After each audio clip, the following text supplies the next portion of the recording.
के लिए समझ लो एक तरीके से चेन है। कश्मीर खुद ही चाहता आज़ादी, वो तो डायरेक्ट बोलता मैं पाकिस्तान का भी नहीं हूँ, मैं हिंदुस्तान का भी नहीं हूँ, मैं आज़ाद कश्मीर हूँ। भाई वो ये कहता है ना मैं तुम्हारे साथ हूँ ना मैं तुम्हारे साथ हूँ, मैं अपना अलग देश बनाना। यही चीज थी वो कृषि कानूनों के अंदर कि बड़े बड़े स्टीलोस खुलेंगे, वहां आप अपना अनाज जमा कराओगे, फिर अमीर आदमी उसको जैसे चाहे वैसे बेचेगा।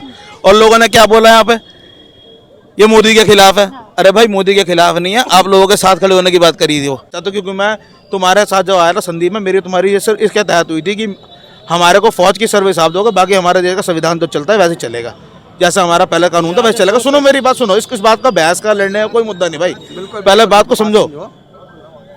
इसका सिर्फ ये था, इसके अलावा कोई कारण नहीं था। 370 हटा करके ना कश्मीरी को वहाँ कोई फायदा हुआ, ना भारत के आम आदमी को कोई फायदा हुआ।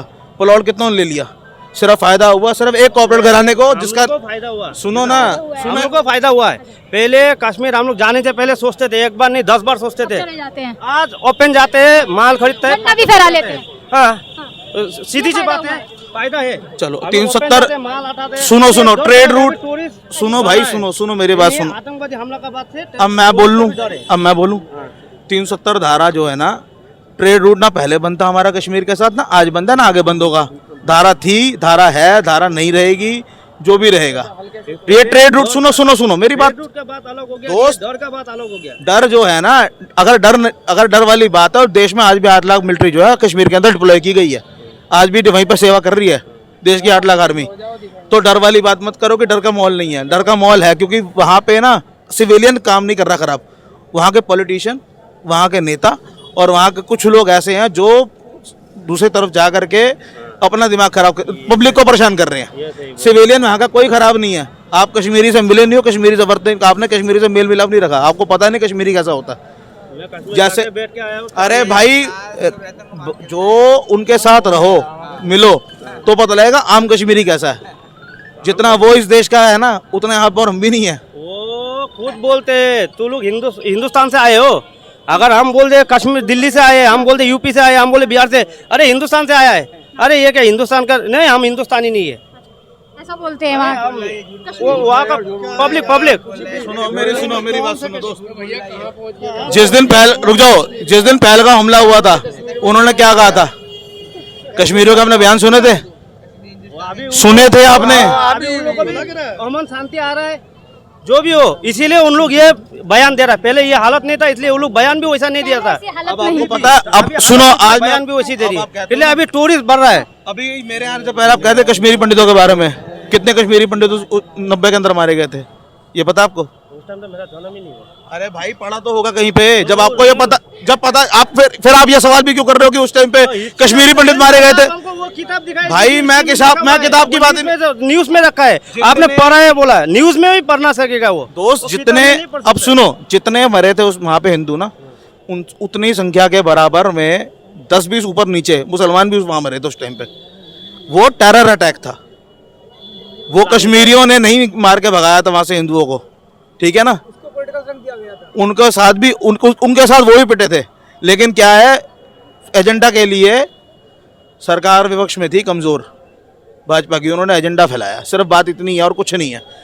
गेम सिर्फ, और अच्छा ये 370 जो हटाई गई ना, ये सिर्फ कॉर्पोरेट हाउस के लिए हटाई गई है। आज ये बात समझ लो, आप वहाँ पे 1 इंच जमीन आज भी नहीं खरीद सकते। वहाँ अंजीर की खेती होती है, केसर की खेती होती है, और वो अडानी जी को मिलता है उसका फायदा सीधा। इस चीज को कभी चेक कर लेना आप। 1 इंच जमीन मुझे कश्मीर में आज खरीद के दिखा दो। अडानी का फायदा मिलता है शिमला से, इसलिए जो अडानी फार्म पिक है ना, फार्म पिक जो अडानी का है, हम फ्रूट बेचने वाले हैं। कितने रुपए किलो हम इस बार सेब बिका भाई साहब? मेरे को 70 रुपए किलो हम ही उठाए, 70-60 रुपए किलो। 70 अडानी से उठाए? अडानी का तो फार्म पिक कंपनी का है, 3000 20 किलो का माल। नहीं, शिमला के किसानों से, बगान वालों से आपने कितने रुपए किलो आम उठाया, अपना सेब उठाया? 70 रुपए किलो। अडानी जी ने 18 रुपए किलो उठाया, टनों का टन उठाया। लेकिन ये बताओ, जितने यहाँ खड़े हैं किसको मिला हो 50 रुपए 60 रुपए किलो में? 150 किसी को मिला? खर्चा है। अरे कितना खर्चा है यार? 18 रुपए के 150 हो जाएंगे तो 150 होगा उसका। और आप फिर आपने तो 400 में बेचा, 70 में खरीद के? हाँ बेचेंगे। 400 में बेचा। लेबर खर्चा है, स्टोर का खर्चा है, गाड़ी का किराया है, पैकिंग चार्ज है, ट्रे में 1 किलो में 20 रुपए तो 30 रुपए। 150 तो नहीं हो जाएगा। और खराब जो होता है खाली फायदा तो दिख लिया है। ये 70 का माल 150 बेचे, जब स्टोर में रखेंगे 2 टन माल उसमें लिथियम का नाम सुना है कभी? लिथियम का नाम सुना है? लिथियम सुना है, वो लिथियम जिससे बैटरी बनती है। आपको पता है कि ये कश्मीर में लिथियम निकला है? पता है? अरे नीले पत्थर की बात नहीं कर रहा हूँ। सही कह रहे हो। देखो दोस्त मेरी बात सुनो, यहाँ बात विवाद की नहीं, सुनो दादा सुनो, यहाँ बात हम लोग का आपस का बहसबाजी का नहीं है, बात समझने का हो रहा है, बात सिर्फ समझने की हो रही है। वो निकल गए, अब ज्यादा नहीं सुन सकते। क्योंकि अब बात जब होने लगी मुद्दे पे आकर के तो फिर बात तो निकल। लिथियम का खेल है वहाँ पे, और कुछ नहीं, सिर्फ लिथियम का खेल है वहाँ पे। लिथियम सबसे बड़ा भंडार मिला है लिथियम का, ठीक है। और लिथियम को एक्यूपाई करने के लिए इंडिया में इतना पैसा किसी के पास नहीं सिवाय अडानी जी के, और उनको लिथियम का भंडार देने के लिए धारा 370 को हटाया गया। That's it. ये बात भी बिल्कुल वैलिड है। उसके अलावा अडानी का फार्म पे क्या है भाई साहब, वो बोल के गए 20 रुपए किलो सेब के पीछे खर्चा आता है, 17 रुपए 18 रुपए का अडानी जी ने सेब खरीदा, कितने का पड़ा उनका घर 35 का बाजार में। अरे सुनो ना, आरती के पास कितने का गया? आरती के पास भी 90 रुपए किलो गया, तो जनता को फायदा क्या? और यही चीज थी वो 3 कृषि कानूनों के अंदर। अब हर चीजों को लिंक करते चलो आप, यही चीज थी वो कृषि कानूनों के अंदर कि बड़े बड़े स्टीलोस खुलेंगे, वहां आप अपना अनाज जमा कराओगे, फिर अमीर आदमी उसको जैसे चाहे वैसे बेचेगा। और लोगों ने क्या बोला यहाँ पे, ये मोदी के खिलाफ है। अरे भाई मोदी के खिलाफ नहीं है, आप लोगों के साथ खड़े होने की बात करी थी वो, लेकिन ये बात किसी को समझ में नहीं आई थी तब, यही बात अब है। ये तो पिछले साल का एग्जाम्पल था, अखबारों में छप गया तो लोगों को पता लग गई ये चीज कि 18 रुपए किलो में सेब खरीदा और 150 रुपए किलो में आम आदमी के घर पे पहुंचा। कितनी कमाई मोटी हुई? आप और हम क्या कमा रहे हैं? तो किया क्या जाए, इसका हल क्या है? हल ये है जी, देखो हल आप बताओ। एक मिनट। हल ये है, आप अपना चुनाव जब वोट दो ना अपना भाई साहब, तो वोट अपना सोच के दो। आप अपने एरिया के आदमी आपका काम करेगा कि नहीं करेगा, इसको सोच के वोट दो। बिल्कुल बिल्कुल। ये सोच के वोट दो, ये मत सोचो ये पार्टी के पीछे बड़ा नेता यहाँ खड़ा है तो इसको वोट दो, इसके लिए वोट मत दो। देखते हैं कि सब आदमी तो एक ही थाली के चट्टे बट्टे हैं। जैसे एक वकील रहता है, हमारा आपका केस लड़ता है और कहता है कि हम वहाँ लगता है सब द्वंद्व युद्ध हो रहा है, और आने के बाद कहता है 1/2 चाय बनाओ, आधा तू पी आधा मैं पीऊं। ये बात भी ठीक है आपकी, लेकिन ये बताओ किस नेता को चुने, किस मेरी- नेता को चुने बताओ। अच्छा सुनो, चलो सारी बात छोड़ो, एक मिनट रुको। कांग्रेस के जमाने में, रुको यार रुको, एक मिनट। कांग्रेस के जमाने में, रुको यार रुको, इससे पहले जब सरकारें कमजोर रही देश के अंदर, ठीक है, जनता की जेब में पैसा आया, ये बात आप मानते हो? अच्छा ठीक है, आप कह रहे हो मैं पढ़ा लिखा नहीं हूँ। नहीं भाई साहब देखो, आप सिर्फ एनालाइज कर लो, अपने जीवन पे एनालाइज कर लो। वही मैं कह रहा हूँ, जितनी समझ है उतनी बोलूंगा।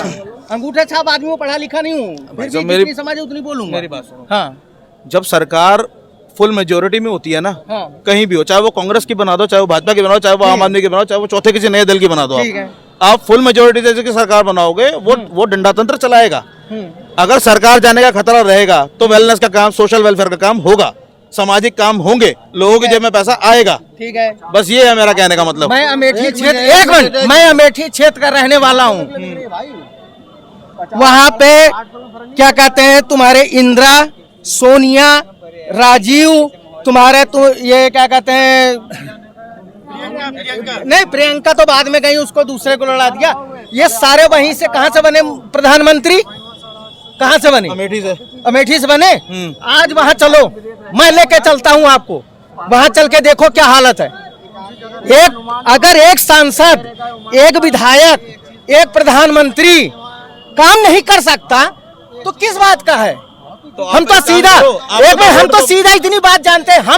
मैंने क्या बोला, हमें राजनीति नहीं आती, हमें राजनीति नहीं आती, हमें सीधा ये लगता है कि अगर हम आज हमने मेहनत करी, 500 रुपए हमें मजदूरी मिल गई, हमें वो पता है। लेकिन अगर हमारे राज्य में क्या कहते हैं, जहाँ का मैं रहने वाला हूँ, वहाँ पे इतने खड्डे, इतने वो हैं, इससे पहले कितने खड्डे जब उनने स्मृति ईरानी दिखाई थी, मैं वहीं का रहने वाला हूँ। भाई साहब मेरी सुन तो लो, चलो सिर्फ वहीं चलो, वहीं दिखाता हूँ आपको मेरी क्षेत्र में। हाँ। मेरी बात सुनो, मैंने क्या कहा, एब्सोल्यूट मेजोरिटी जिसको मिलेगी वो डंडा तंत्र चलाएगा, एब्सोल्यूट मेजोरिटी किसी को मत दो। अच्छा, सोलह मेजोरिटी क्या इनको नहीं मिली थी? कांग्रेस को, किसको? कांग्रेस को नहीं मिली क्यों थी? दी? मैं वही तो कह रहा हूं मेरे भाई, क्यों अच्छा दी? इसीलिए काम नहीं हुआ। अच्छा इसीलिए काम नहीं हुआ ना, मैं वही तो कह रहा हूँ। तो जनता को क्या मिला? ऐसा है, जनता को क्या मिला? एब्सोल्यूट मेजोरिटी ऐसा है। ये एक मिनट चलिए चलिए चलिए, एक मिनट इसको भी। आप फिल्म देखते हो सरदार जी? आप फिल्म देखते हो? फिल्म में दिखाया जाता है कि नेता कहां से क्या दंगा कराते, क्या फसाद कराते, क्या कराते हैं। विपक्ष क्या कराता है? खुद कराता है और खुद ही क्या कहता है कि उसके ऊपर की सरकार ये कर रही है। ये फिल्मी दुनिया है, राजनीति फिल्मी दुनिया है। फिल्म देख लो और समझ लो राजनीति हमने पढ़ ली। यह है मुद्दा, दिखा देना ये। अब सुनो मेरी बात, आपकी बात ठीक है। भाई साहब एक मिनट, मानते हो आप कि मोदी जी दंगा करवाते हैं, हिंदू मुसलमान करवाते हैं देश में, मानते हो ना? अभी आप फिल्म की मिसाल दे रहे थे कि फिल्म में नेता लोग ऐसा करते हैं, तो आप मानते हो कि मोदी जी भी ऐसा करते हैं? भाई नहीं मानो। एक मिनट, मैंने क्या कहा? मैं हिंदू मुस्लिम पे नहीं जा रहा हूँ। मैं हिंदू मुस्लिम पे नहीं जा रहा हूँ। मैं हिंदू मुस्लिम पे जा नहीं रहा हूँ। मैं हिंदू मुस्लिम पे नहीं जा रहा हूँ। दंगे तो कराते हैं। मैं दंगे की बात नहीं कर, मैं कहा क्या करते हैं? पैसे लेके सरकार गिराते हैं, पैसे लेके सरकार बनाते हैं। ऑपरेशन कमल, सुनो, फिर ऑपरेशन कमल तो कांग्रेस ने नहीं चलाया, फिर इस हिसाब से ऑपरेशन कमल तो भाजपा चला रही है। अब दिल्ली के अंदर ही 13 विधायक खरीद लिए हो क्या आम आदमी पार्टी के? मैडम यही खरीद लिए है लोग है ना। मैंने क्या कहा? एब्सोल्यूट मेजोरिटी हमेशा नुकसान देगी लोकतंत्र को। मैं ये चीज कह रहा हूँ। मेरा ऐसा है, सुनो ना, हम आप एक मिनट हम आप ये करते हैं कि राष्ट्रपति शासन लागू कर दिया जाए। राष्ट्रपति शासन मैडम एक मिनट, राष्ट्रपति शासन लागू, मैं एक सवाल पूछना चाहता हूँ। राष्ट्रपति शासन लागू। अगर आपका प्रतिनिधि लग रहा है ना, रुको चाचा, अगर तुम्हारे को तुम्हारा प्रतिनिधि क्षेत्र का अच्छा लग रहा है, नोटा पे वोट दबाओ। आपके क्षेत्र के जितने 34% वोट हो जाएंगे नोटा पे, वो विधायक दोबारा कभी जिंदगी में चुनाव नहीं लड़ पाएगा। सिंपल बात उन्होंने बता दी। और चाचा जो सवाल पूछ रहे हैं उसका जवाब तो देखो अच्छा, ये बात बता, चाचा, रुको। फिल्म अरे सुनो ना, धार्मिक अरे सुनो चाचा, चाचा सुनो, स्मृति ईरानी जी वहाँ कोठी बनाई थी, क्यों बेच दी? स्मृति ईरानी को कोठी बनाई थी, क्यों बेच दी?